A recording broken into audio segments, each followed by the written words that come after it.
A quiet art workshop was hidden in a forgotten street in Ibadan's busy city center. The street was named Willow Lane. Caleb, a young artist who lived alone and whose works were known all over the city, owned the studio. Even though he was well known, Caleb wasn't often seen, not even by the people who came to his shows. His art, on the other hand, spoke loud of him.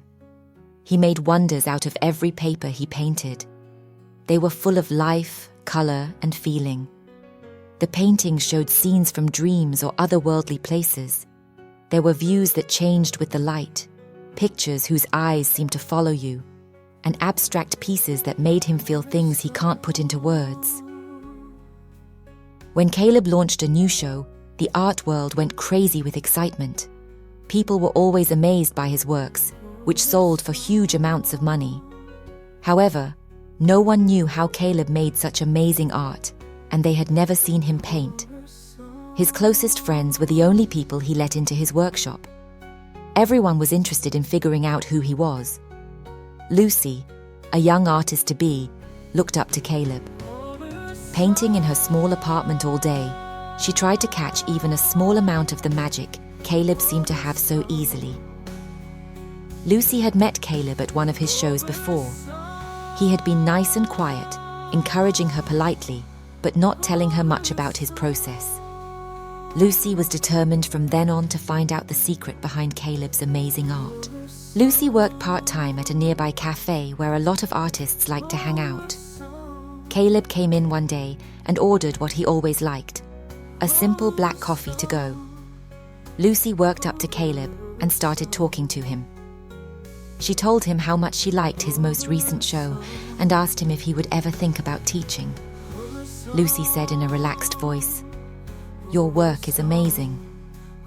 I can't imagine how you come up with such amazing pieces." Caleb gave a weak smile and looked away. He gave her unspecific answer. "It's all about finding inspiration." And then he took his coffee and left. But Lucy didn't like how unclear his answer was. She needed to know more. She had to know more. So, she chose to do something about it herself. Lucy waited one night until the city was asleep and the streets were quiet. Her heart was beating fast as she walked down Willow Lane. The tight alley was dark, and the only light came from a street light at the far end that flashed. The studio stood tall at the end of the lane. Its windows were dark and unwelcoming. Lucy had heard that Caleb painted late at night, when the city was quiet and the only sounds were the wind and traffic far away. She wanted to catch a glimpse of him at work and see how smart he was. As she walked toward the work area, as Lucy walked inside the darkly lit studio, she knew something was wrong. The room was saturated with the smell of paint and something more, something corrosive that irritated her senses. Her gaze was pulled to the painting, where lively colors appeared to spin and shift, each stroke buzzing with a mysterious life of its own. It was more than just art. It was a live, breathing creature that defied sense. She felt a chill run down her spine. But it wasn't just the artwork that made her nervous. It was a figure standing beside him. Her breath froze in her throat as she observed a shadowy figure approaching Caleb. There was no average helper or collaborator. The creature was tall and thin, with long legs and skin that flashed like burning coals from a fire. Horns twisted from its head, and its eyes flashed a dark, malicious crimson. A pair of torn wings hung from its back, rustling like dried leaves in the breeze. The devil held a brush, its clawed fingers expertly directing Caleb's hand across the painted surface, each stroke a combination of brilliance and terror. Lucy's eyesight clouded, and her legs collapsed beneath her. She fell on the ground, the world moving into darkness.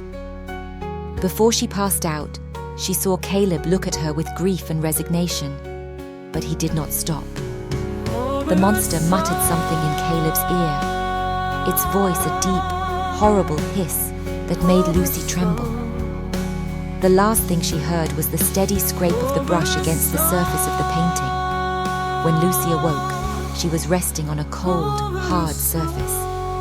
Her head throbbed, and her mouth was dry, as if she had been sleeping for days. She blinked, attempting to piece together what had occurred. The studio was suddenly empty and silent, with neither the monster nor Caleb in sight. She sat up slowly, the image of the creature's hideous appearance fresh in her mind. She wanted to scream, to demand answers, but no sound came from her lips. She was not able to speak for a while. Immediately she had to leave. Lucy walked helplessly for days, unable to communicate.